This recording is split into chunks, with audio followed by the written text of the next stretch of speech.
Tragedi yang terjadi di Lebak Bulus, Jakarta pada hari Sabtu pekan lalu menjadi sorotan. Seorang remaja laki-laki 14 tahun dengan membabi buta menikam nenek serta ayah kandungnya hingga meregang nyawa. Sementara ibu kandungnya masih menjalani perawatan di Rumah Sakit Fatmawati. Peristiwa berdarah ini begitu tragis. Pelaku yang masih remaja disebut-sebut mendapat bisikan gaib hingga tega melukai ayah, ibu serta neneknya. Padahal selama ini pelaku dikenal sebagai anak yang baik serta sopan.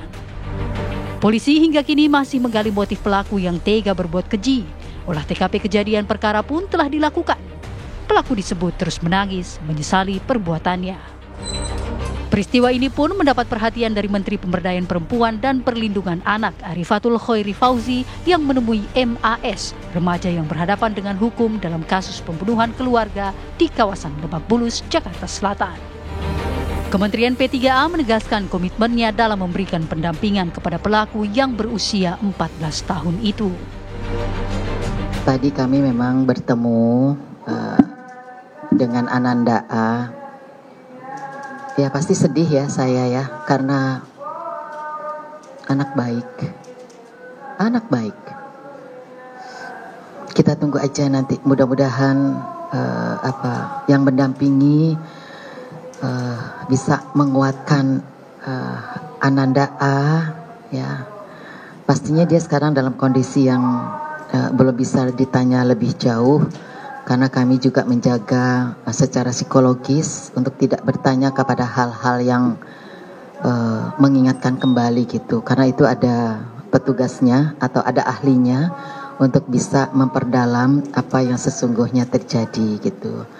Kalau saya tadi melihat sebagai seorang ibu, saya bisa membaca bahwa Ananda A ini baik. Sangat baik kalau menurut saya. Cuman kita belum tahu kenapa bisa terjadi sesuatu seperti ini. Kita tunggu saja ya. Mudah-mudahan ini sebagai momen untuk introspeksi kita semua. Kemudian kami dari Kementerian Pemberdayaan Perempuan dan Perlindungan Anak pastinya akan mendampingi selama proses yang akan dijalani oleh Ananda. Ya, Ananda A ini mudah-mudahan proses ini bisa dilalui dengan baik dan dalam kondisi yang baik juga, sehingga nanti bisa kita mengambil kesimpulan apa yang sesungguhnya. Bagaimana peristiwa ini harus disikapi? Akankah pelaku yang masih berusia remaja bisa menguak motif yang membuatnya tega menganiaya ayah, ibu, serta neneknya? Tim TV One mengabarkan. Tadi Anda sudah mendengarkan bagaimana cerita dari Menteri Pemberdayaan Perempuan dan Perlindungan Anak, kesan yang didapatkan ketika kemudian bertemu dengan pelaku. Pelaku ini merupakan anak yang baik. Sebelum jeda, tadi juga sudah saya bawa Anda mendengarkan keterangan dari berbagai pihak, saudara, kemudian juga tetangga dalam paket tayangan yang kami sajikan.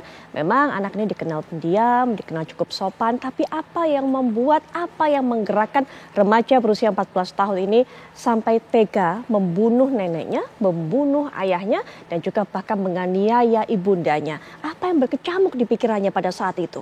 Nah, kita akan dengarkan bagaimana pandangan dari para narasumber yang sudah bersama saya, termasuk juga melihat bagaimana akibat hukumnya, posisi dari remaja ini di mata hukum. Sudah hadir bersama saya itu ahli hukum pidana Universitas Indonesia, Bang Aristo Pangaribuan. Selamat malam, Bang Aristo. Selamat malam, Bang Baik. Putri. Selain Bang Aristo, juga sudah terhubung kita dengan Komisioner KPAI, yaitu Ibu Dian Sasmita. Assalamualaikum warahmatullahi wabarakatuh. Selamat malam, Bu Dian. Waalaikumsalam. Selamat malam, Pak. Baik, nanti juga kita akan terhubung dengan Dr. Zulfia Oktanida Syarif, SPKJ, selaku psikiater. Tapi kita akan dengarkan terlebih dahulu Ibu Dian. KPAI kabarnya juga sudah bertemu dengan pelaku. Apa keterangan yang didapatkan dari pengakuan pelaku hingga saat ini? Ya, kami bertemu kemarin hari Sabtu siang ya, sore seperti itu.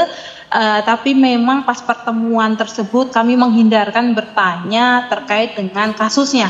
Jadi lebih kepada kami berinteraksi saja, berkenalan dan memastikan anak dalam kondisi yang baik-baik saja. Artinya dia kan akan menghadapi proses hukum yang panjang ya. Nah, anak perlu dipastikan hak-hak dasarnya terpenuhi seperti itu. Baik, kondisinya pada saat itu Ibu saat bertemu dengan Budian, bertemu dengan kemudian dari perwakilan kementerian seperti apa? Tentunya ada duka yang mendalam yang sedang dialami anak. Jadi dia masih dalam kondisi yang sangat krisis sekali. Belum bisa berkomunikasi dengan lancar seperti remaja lainnya. Ya duka itu sangat terasa sekali. Baik. Tidak ada kemudian satu hal ataupun juga hal kecil yang diceritakan oleh pelaku tersebut mengenai malam kejadian itu pada saat itu, Ibu? Kami memang kebetulan tidak mengusik kejadian itu, nih. Betul. Jadi lebih kepada apakah kamu sudah makan, seperti itu, tidurmu bagaimana, seperti itu. Baik. Kita nanti juga akan tunggu bergabung narasumber berikutnya Dr. Zulfia Oktanida Syarif SPKJ untuk bisa melihat lebih dalam lagi kemungkinan apa yang dihadapi oleh pelaku pada saat itu. Tapi Budian juga, ini kan kasusnya semakin merebak hal seperti ini. Anak yang seharusnya menghormati orang tua, kita belajar, kita melihat bukan hanya pada kasus ini saja, tapi pada kasus-kasus sebelumnya banyak kemudian seorang anak yang usianya ini masih remaja, juga masih belasan tahun, tapi tiba-tiba sudah seperti pembunuh berdarah dingin, tega untuk menyakiti keluarga di sekitarnya. Apa yang bisa Ibu lihat, Ibu katakan dari fenomena seperti ini? Yang pasti adalah setiap kali anak melakukan pelanggaran pidana ya, itu tidak pernah berdiri sendiri. Tidak ada satu penyebab tunggal, pasti banyak. Jadi apa saja yang terjadi di sekitar anak mulai dia kecil hingga saat ini itu sangat berpengaruh sekali terhadap karakter anak, perilaku anak, bahkan respon-respon anak. Jadi ini makanya yang perlu kita lihat bersama. Bahwa kasus ini atau pelanggaran hukum yang dilakukan anak ini kita harus melihat faktor-faktor yang mempengaruhi anak, dan faktor yang mempengaruhi anak ini bisa kita lihat dari durasi paling lama anak berinteraksi di mana. Nah, salah duanya adalah keluarga dan lingkungan sekolah. Nah, dari situlah kita bisa memahami bahwa ada situasi yang di luar kendali anak. Ketika kita melihat ada kasus yang kita anggap tanda kutip brutal seperti itu, ini yang perlu dipahami orang dewasa adalah tidak semua anak-anak di luar sana itu sesuai dengan imajinasi ideal kita terhadap sosok anak remaja. Gambaran ideal kita mungkin melihat anak remaja harusnya berperilakunya sopan, di rumah saja, nurut, prestasi baik, itu adalah gambaran ideal.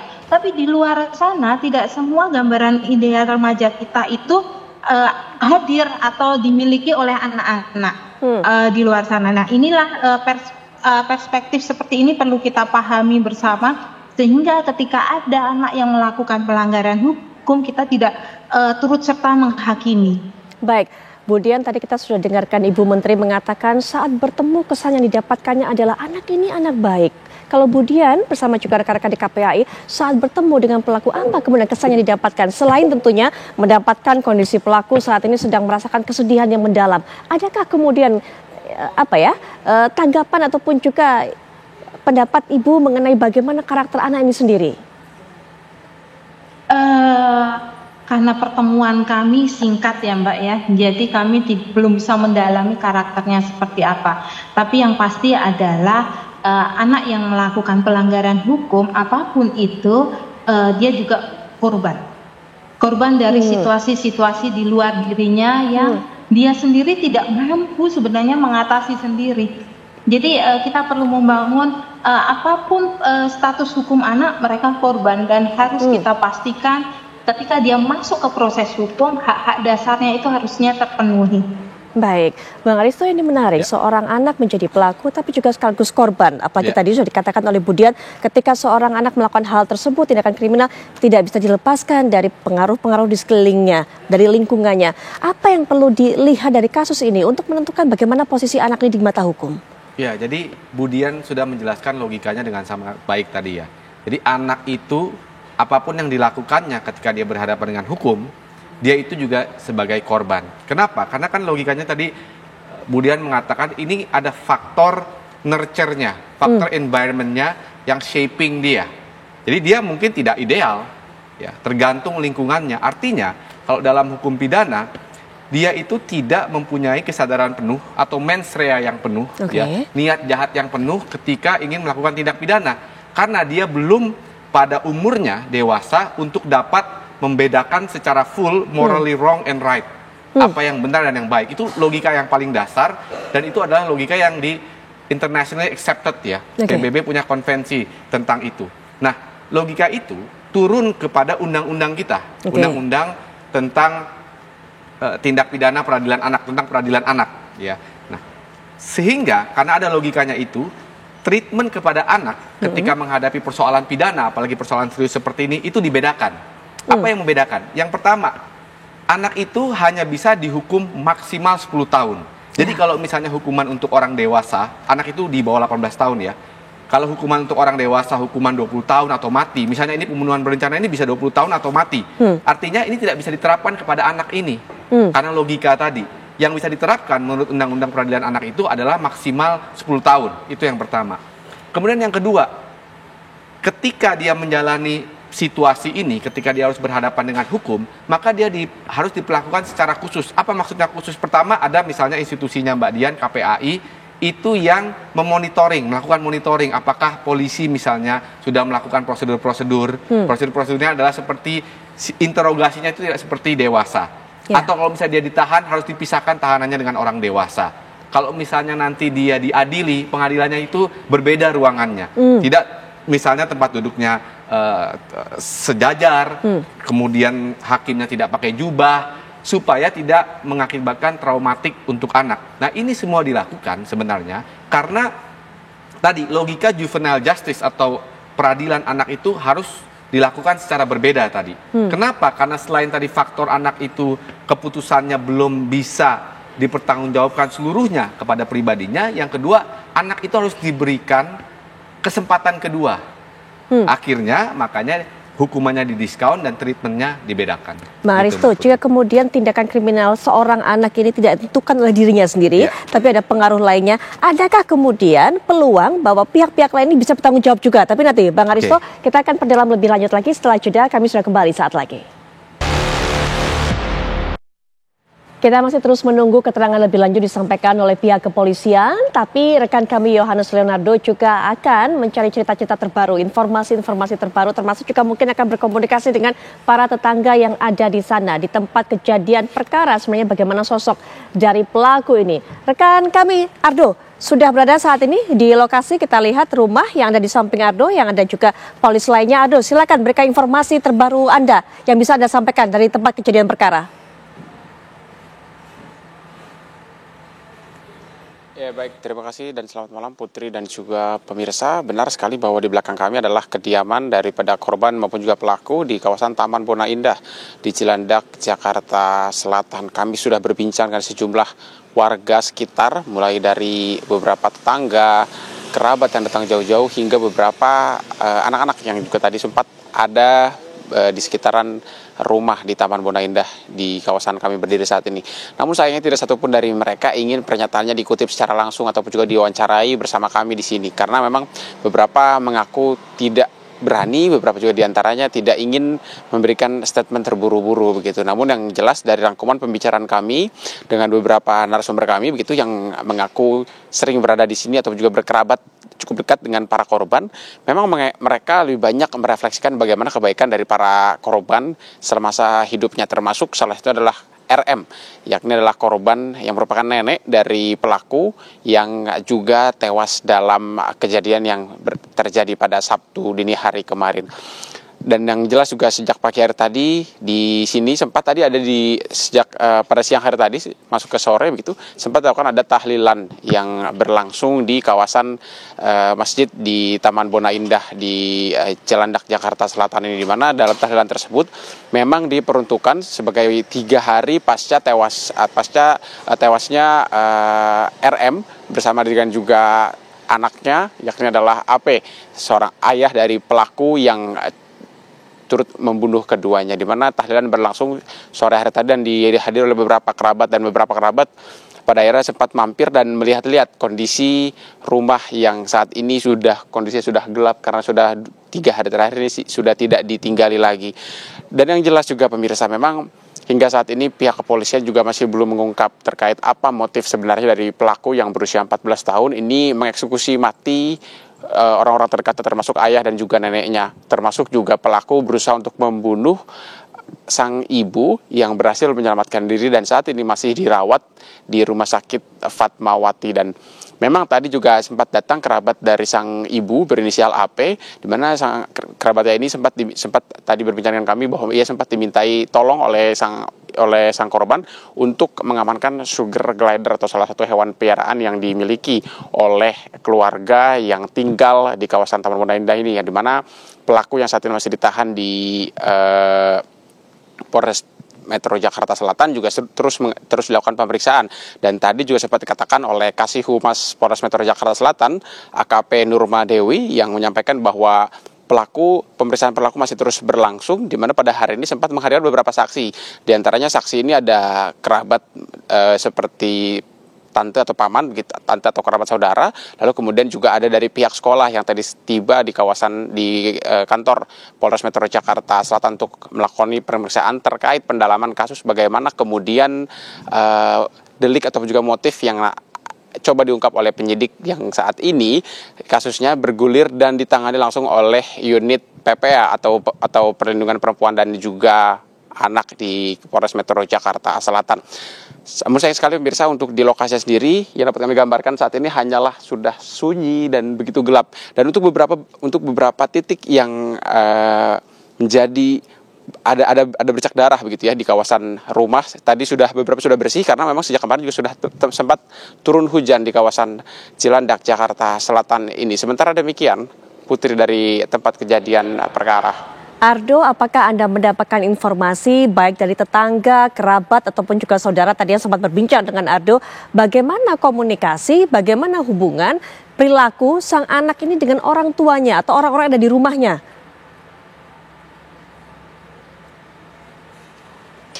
Ya, menarik sekali, Putri. Menjawab pertanyaan Anda, ini sesuatu yang ingin saya sampaikan sebelumnya. Dan memang untuk bagaimana kemudian untuk mengetahui bagaimana relasi daripada anak dengan orang tuanya maupun juga dengan neneknya sendiri, memang tadi beberapa kerabat menyampaikan bahwa yang mereka ketahui adalah hubungan keluarga ini baik-baik saja. Karena neneknya atau yang berinisial RM, korban ini memiliki kegiatan sosial yang cukup aktif di kawasan kompleks maupun juga di luar, karena tadi beberapa kawan organisasi maupun juga beberapa kawan yang kerap beraktivitas dengan nenek berinisial RM ini juga menyampaikan kepada kami bahwa keluarga ini dikenal sebagai keluarga yang punya background ataupun juga cerita yang cukup positif dan juga baik gitu.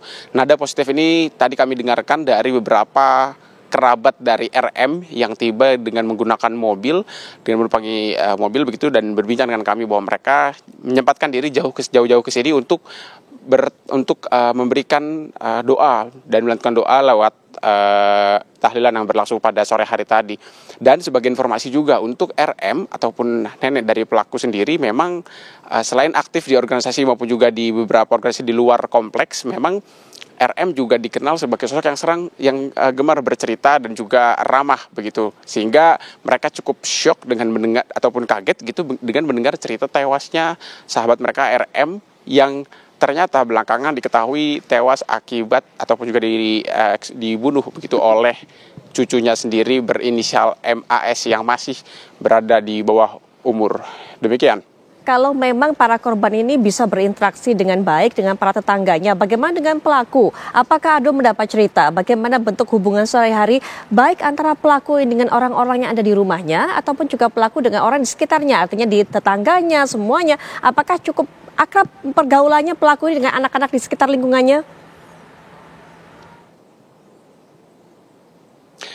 Ya, Putri, jika kita spesifik kepada kondisi hubungan pelaku dengan masyarakat sekitar begitu ya, kami juga tadi sempat berbicara dengan beberapa anak kecil yang tadi sempat beraktivitas di daerah masjid begitu ya, di kompleks Taman Bona Indah ini. Memang mereka mengaku tidak terlalu mengenali pelaku berinisial MAS ini, karena MAS dikenal sebagai anak yang cukup rajin, memang rajin dalam artian setiap hari ya berangkat ke sekolah, lalu pulang ke sekolah dan langsung masuk ke dalam rumahnya tanpa tidak terlalu aktif untuk bermain di kawasan kompleksnya. Namun beberapa kerabat mengatakan bahwa MAS ini kerap beraktivitas seperti masyarakat pada umumnya, di mana MAS kerap berangkat ataupun pamit untuk sholat berjamaah di masjid maupun juga mengikuti aktivitas ekstrakurikuler seperti ataupun aktivitas di luar bangku pendidikan. Karena yang kami dapatkan informasinya adalah MAS ini sempat mengikuti salah satu kegiatan eksternal seperti taekwondo, olahraga dari Korea Selatan, di mana itu juga menunjukkan bahwa aktivitas sehari-hari MAS tidak hanya berdiam diri di rumah, namun ada beberapa aktivitas di luar sekolah. Namun memang dari penuturan warga sekitar tidak banyak yang mengetahui informasi lebih banyak terkait MAS sendiri, aktivitas seperti apa ataupun karakter seperti apa, karena MAS yang berusia 14 tahun ini lebih sering datang ke sekolah lalu pulang ke rumah dan tidak terlalu banyak beraktivitas dengan warga di sekitar Taman Bona Indah ini. Baik, Ardo. Ya, terima kasih Ardo untuk laporannya. Kita akan nanti perdalam bersama para narasumber yang ada di studio. Sekali lagi terima kasih. Selamat melanjutkan tugas kembali. Faktor motif, Bang Aristo, ini masih juga menjadi pertanyaan, belum dibuka juga oleh pihak kepolisian. Sempat adanya bisikan-bisikan gaib yang terdengar di telinga dari pelaku ataupun juga yang mengatakan adanya tekanan-tekanan soal sekolah juga. Nanti kita akan perdalam ini, Bu Dian juga bisa berikan pandangan, tapi kita jeda sejenak. Kami sudah kembali saat lagi.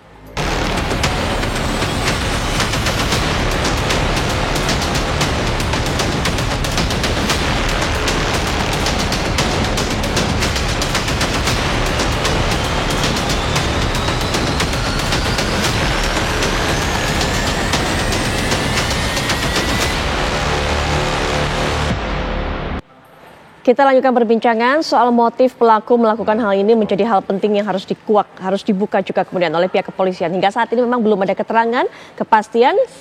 Polisi baru memberikan informasi bahwa ada bisikan-bisikan yang didengarkan oleh pelaku ini sehingga kemudian membuatnya memiliki nyali untuk bisa melakukan tindakan kriminal tersebut. Bu Dian, mungkin dari pertemuan dengan pihak kepolisian juga, apakah mendapatkan informasi terbaru mengenai hal ini?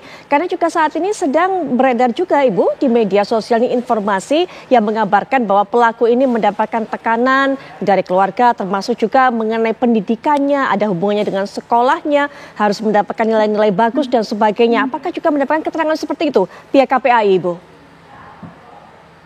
Iya, kami masih belum sedalam itu ya Mbak ya. Kami hanya fokusnya sebenarnya lebih kepada memastikan itu tadi hak-hak dasar anak. Apapun status hukum anak, ketika dia masuk proses hukum, hak-haknya harus terpenuhi. Seperti hari ini kami tadi terinfo Dinas Perlindungan Anak DKI bersama Dinas Pendidikan sudah merapat untuk memastikan meskipun anak tersebut berstatus berkonflik dengan hukum, dia tetap bisa melanjutkan pendidikannya. Kemudian juga kami berkoordinasi juga, ada beberapa layanan juga yang sudah mulai diintervensi untuk anak.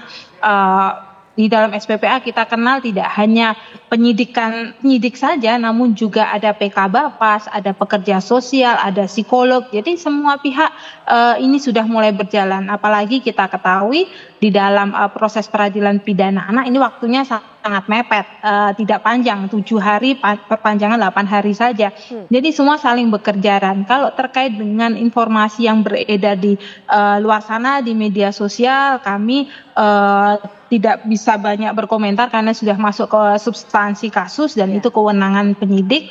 Namun kami sangat berharap sekali pada masyarakat untuk dapat berhati-hati ketika memberikan informasi atau menyebarkan informasi terkait dengan identitas anak atau penyebutan anak, melabeli anak dengan pelaku seperti itu, karena kita tahu di dalam konsep SPPA, sistem peradilan pidana anak, dengan pendekatannya keadilan restoratif, apapun status hukum anak perlu kita lihat sebagai korban. Tadi Bang Aristo sudah menegaskan juga banyak situasi-situasi di luar diri anak itu yang sangat mempengaruhi perilaku anak. Jadi inilah yang sebenarnya perlu kita pahami bersama ketika ada kasus seperti ini. Kita jangan ikut-ikutan untuk menghakimi perilaku salah anak. Tapi kita ikuti proses yang sudah berjalan dan kita berusaha mendukung proses itu, termasuk mendukung juga nanti ketika anak sudah masuk ke dalam tahap rehabilitasi atau reintegrasinya. Baik, yang perlu di dalam juga Bang Aristo, yang perlu diketahui lagi, bagaimana kondisi mental, bagaimana kondisi kejewaan anak, apa pengaruhnya itu? Sangat berpengaruh begini. Jadi pertama, karena logikanya adalah perbuatan anak ini tidak berdiri sendiri, maka harus diinvestigasi apa latar belakang dia sampai bisa melakukan perbuatan seperti itu. Ya, mungkin ada banyak faktor kan yang mempengaruhi. Faktor pertama adalah environment anak tersebut. Ya, bagaimana anak itu dididik di dalam lingkungannya. Yang kedua, bagaimana faktor environment itu kemudian membentuk mental health-nya, situasi mentalnya. Apakah ketika dia melakukan perbuatan seperti itu, dia sepenuhnya sadar atau tidak? Ya, kenapa ini penting? Karena di dalam KUHP kita ada yang namanya dasar pemaaf. Ya, bahasa hukumnya plea for insanity. Artinya dia tidak memiliki kejiwaan yang mumpuni, yang kredibel untuk bisa mengatakan bahwa tindakannya itu adalah melanggar hukum. Ya, itu namanya insanity test-nya. Dasar pemaaf karena dia tidak bisa mempertanggungjawabkan perbuatannya karena kejiwaannya. Nah, ini penting. Kenapa? Karena kalau ternyata mental health-nya terganggu dan terbukti misalnya dengan laporan dokter ya, diperiksa bahwa dia tidak bisa mempertanggungjawabkan perbuatannya, maka sistem peradilan pidana atau penjara bukan solusinya. Ya, bukan solusinya. Tapi solusinya adalah dia disehatkan dulu karena ini sakit. Itu yang pertama, yang penting. Yang ketiga, tadi bicara soal motif. Nah, ini motif juga penting juga. Ya, walaupun mungkin ada yang mengatakan dalam pembunuhan berencana motif tidak penting. Kenapa? Karena misalnya anak ini tertangkap tangan kan. Dia kan tidak lama setelah perbuatan itu dia kemudian tertangkap. Tapi penting, kenapa? Yang pertama tadi, faktor apa sih latar belakangnya tadi? Mana yang dominan? Apakah nurture-nya, environment-nya, atau mental health-nya, atau gabungan kedua-duanya? Itu pertama. Yang kedua, karena ini kemungkinan kalau ini perkara ini berjalan itu kan akan di-charge ya atau didakwa dengan pasal pembunuhan atau pembunuhan berencana. Yang hukumannya itu hukuman bisa maksimal kalau untuk orang dewasa dan untuk anak ini hukuman sampai 10 tahun. Artinya hakim dalam memutus bebas atau 10 tahun dia perlu tahu kan faktor mana yang dominan sehingga dia bisa menggunakan diskresinya untuk menentukan hukumannya nih berapa nih antara rentan bebas sampai 10 tahun. Itu ya menurut saya dua hal itu yang penting. Baik, jika kemudian ada pengaruh-pengaruh yang membuat anak ini melakukan hal tersebut, apakah juga bisa, tadi saya bicara mengenai masa pertanggungjawaban, juga kemudian kita ini masih berkembang bebas, berkembang luas, kita belum tahu karena polisi belum memberikan informasi motifnya apa. Tapi jika kemudian ada tekanan yang diberikan mungkin dari pihak keluarga dan sebagainya, atau mungkin di sekolah yang mengalami tekanan, adakah pihak-pihak lainnya juga harus bertanggung jawab mengenai hal ini, Bang Aristo? Konsep dasarnya ya dalam undang-undang sistem peradilan anak ya, anak itu mempunyai hak kan sebenarnya untuk dididik di dalam environment yang baik untuk tumbuh kembangnya. Itu yang pertama. Nah, negara punya andil dalam hal itu. Apa maksudnya andil? Kalau ada anak yang tidak dididik dengan baik, ya, maka negara punya hak untuk mengambil hak asuh anak itu dari orang tuanya.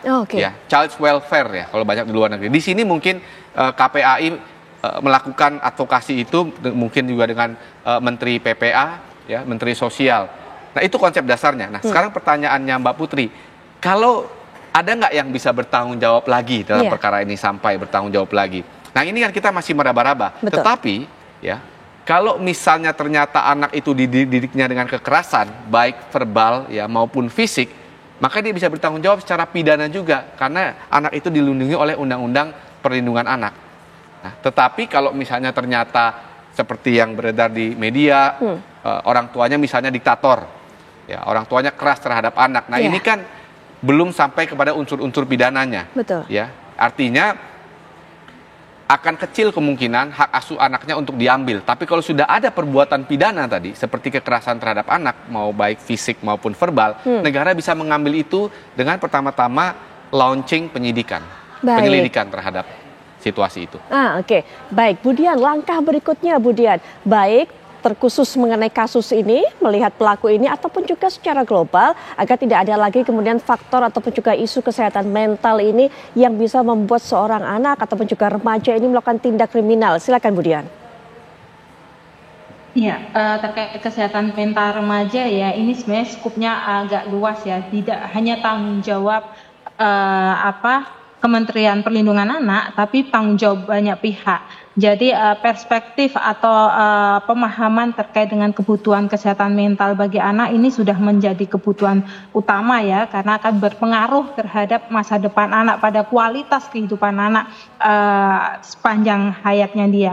Karena saling berpengaruh. Apa yang terjadi saat ini akan mempengaruhi tumbuh kembang anak berikutnya. Untuk itu perlu sekali perbaikan kebijakan-kebijakan regulasi yang ada supaya memastikan setiap anak itu bisa tumbuh berkembang tanpa kekerasan, tumbuh berkembang dengan gembira, sehingga mereka terhindar dari praktek-praktek kekerasan atau perilaku-perilaku kekerasan. Angka kekerasan terhadap anak tiap tahun meningkat. Nah, ini banyak pihak yang harus memperbaiki atau harus mendukung program ini. Salah satunya di lingkungan sekolah.